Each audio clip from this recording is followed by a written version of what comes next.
Silent Charisma ENTJ adalah istilah yang sering dipakai untuk menggambarkan daya tarik tenang dan mendalam dari seorang ENTJ yang meskipun tidak banyak bicara, tetapi tetap mampu menarik perhatian, rasa hormat, atau bahkan kekaguman dari orang lain. Ini adalah bentuk karisma yang jauh lebih halus, lebih lambat terasa, tapi justru lebih tahan lama dan seringkali lebih dalam pengaruhnya. Orang seperti ini tidak memaksa untuk diperhatikan, tapi justru itulah yang membuat mereka diperhatikan.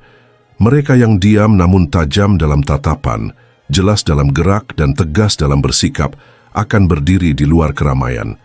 Dan karena itu, mereka bisa menonjol dengan sendirinya.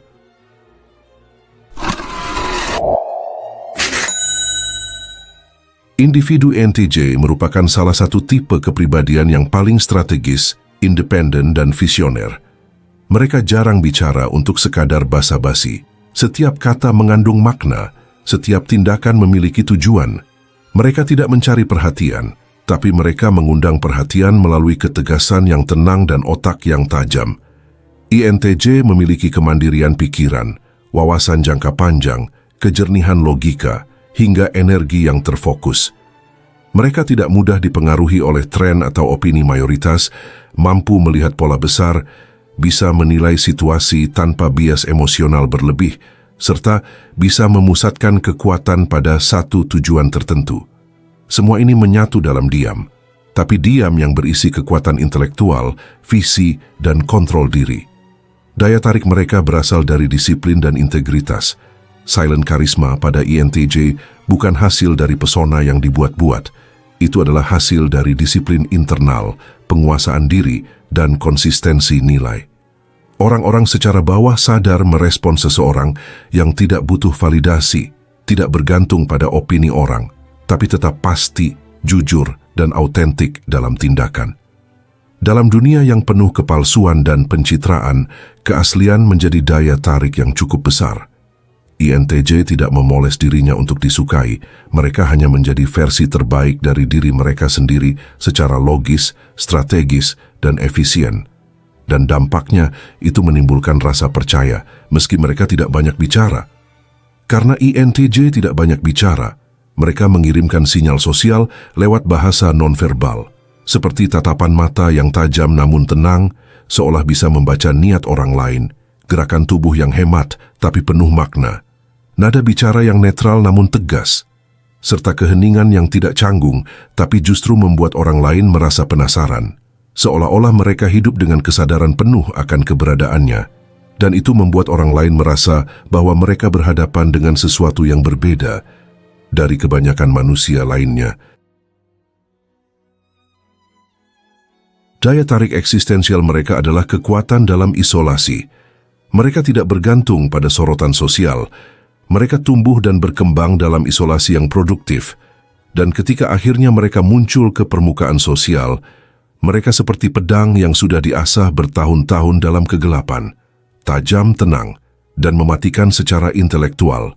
Keheningannya mengandung otoritas. ENTJ tidak menyampaikan otoritas dengan suara keras, melainkan dengan ketenangan penuh kendali. Saat mereka bicara, biasanya itu adalah sebuah pernyataan logis yang sulit untuk disanggah, kritik yang tepat sasaran dan rasional, atau saran yang tak terduga tapi cemerlang. Individu ENTJ yang ini dapat membuat keheningan mereka menjadi seperti sihir sosial. Mengundang rasa penasaran, lalu ketika berbicara, memberikan bobot dan kekuatan. Mereka memiliki ambiguitas emosional yang dingin tapi dalam. Salah satu aspek kuat dari Silent Charisma adalah ketidakterbacaan emosinya. ENTJ sering terlihat datar secara ekspresi, tapi orang-orang sensitif bisa merasakan adanya sesuatu yang kuat tersembunyi di balik itu. Sebuah kedalaman emosi yang tidak diekspos, tapi terasa. Orang merasa mereka sedang berhadapan dengan misteri, dan misteri itu bukan kosong, tapi berisi, dan ini umumnya bisa sangat memikat.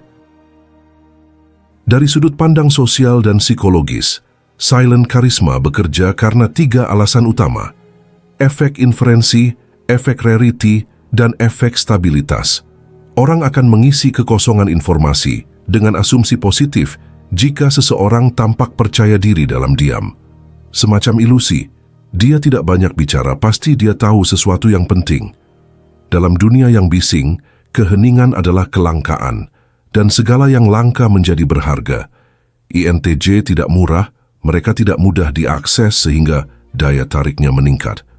Orang tertarik pada sosok yang terlihat stabil dan tidak mudah goyah oleh situasi. INTJ yang tenang dan tak bereaksi impulsif tampak seperti batu karang dalam badai sosial. Dampaknya di dunia nyata akan membuat mereka disegani di tempat kerjanya, meski tidak menjadi center of attention. Dampak lainnya dapat membuat mereka jadi diperhatikan secara seksual maupun intelektual oleh lawan jenis karena aura misterius dan dominannya. Dampak lainnya bisa membuat mereka menjadi sosok tempat orang datang ketika butuh keputusan, bukan ketika butuh hiburan. Mereka dikenal bukan karena banyak berbicara, tapi karena ada sesuatu tentang dia yang tidak bisa dijelaskan dan hanya bisa dirasakan. Di balik ekspresi dingin dan perilaku hemat bicaranya, tersembunyi struktur pemikiran yang padat, berlapis, dan sangat sadar diri. Pandangan hidup seorang INTJ yang memiliki silent karisma biasanya terdiri dari beberapa hal. Dia memandang dunia ini penuh ilusi dan gangguan. Ia melihat dunia sosial sebagai tempat yang bising, penuh topeng, drama, dan pencarian validasi. Kebanyakan orang sibuk tampil, bukan sibuk berpikir. Ia melihat betapa dangkalnya kebanyakan interaksi sosial, dan karena itu, ia lebih memilih diam daripada ikut serta dalam kebisingan yang seperti itu. Individu ini memiliki nilai diri yang datang dari dalam, bukan dari luar. Baginya, harga diri tidak ditentukan oleh pujian, status sosial, ataupun sorotan. Ia tidak membutuhkan pengakuan eksternal untuk merasa berharga. Ia punya parameter sendiri tentang menjadi berarti dan bernilai, yang mana itu biasanya berbasis pada kejujuran intelektual, keefisienan, dan hasil nyata. Ini yang membuatnya tak tergoyahkan oleh tekanan sosial.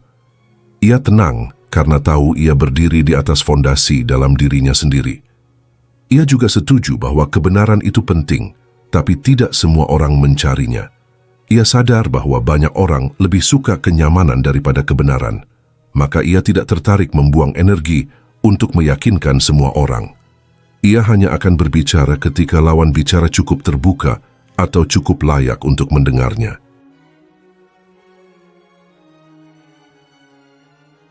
Bagi mereka, efisiensi adalah etika.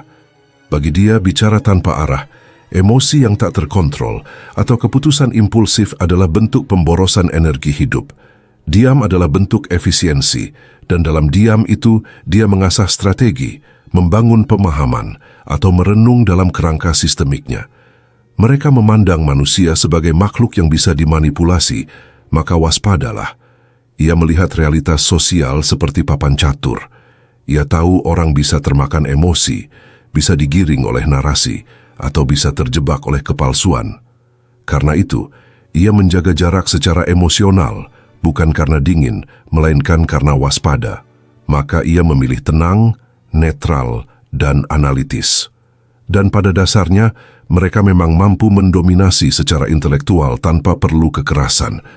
Dalam diamnya, dia punya satu kekuatan yang tidak bisa direbut, yaitu dominasi intelektual. Ia tidak perlu berteriak, tidak perlu memamerkan, tetapi ketika ia bicara dengan struktur logika yang tajam, perspektif jangka panjang, dan kata-kata yang tidak sentimental tapi memukul ke inti. Dia tipe individu yang diam, karena sudah tahu terlalu banyak dan memilih mana yang layak dikeluarkan. Selain itu, mereka juga meyakini bahwa kemandirian merupakan jalan hidup.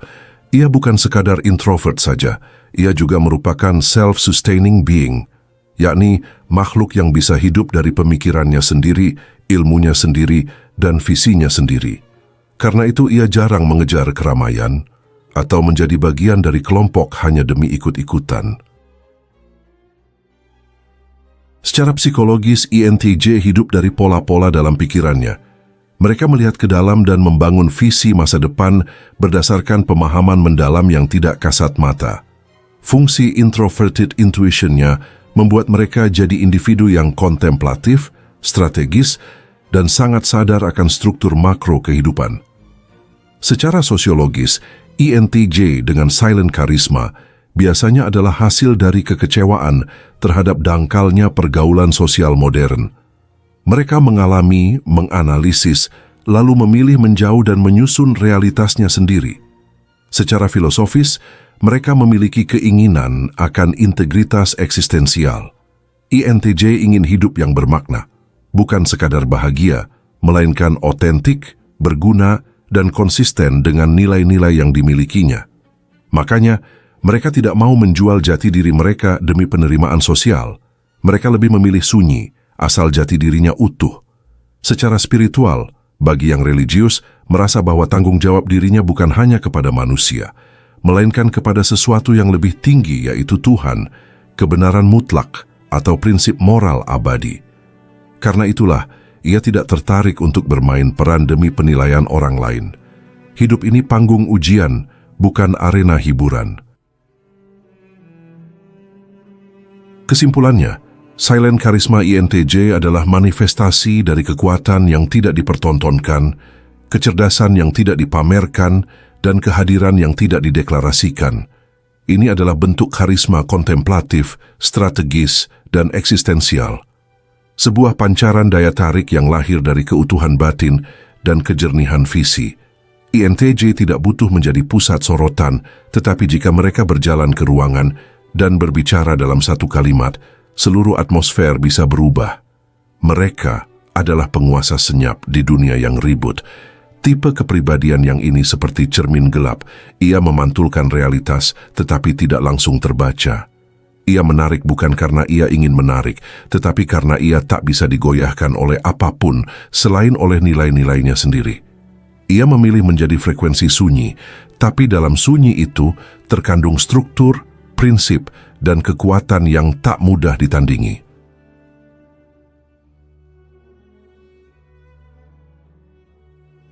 Baiklah kalau begitu seperti biasa, terima kasih sudah menyimak sampai sini.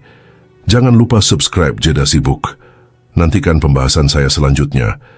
Saya, si ganteng nan tampan Fernando Widono. Sampai jumpa.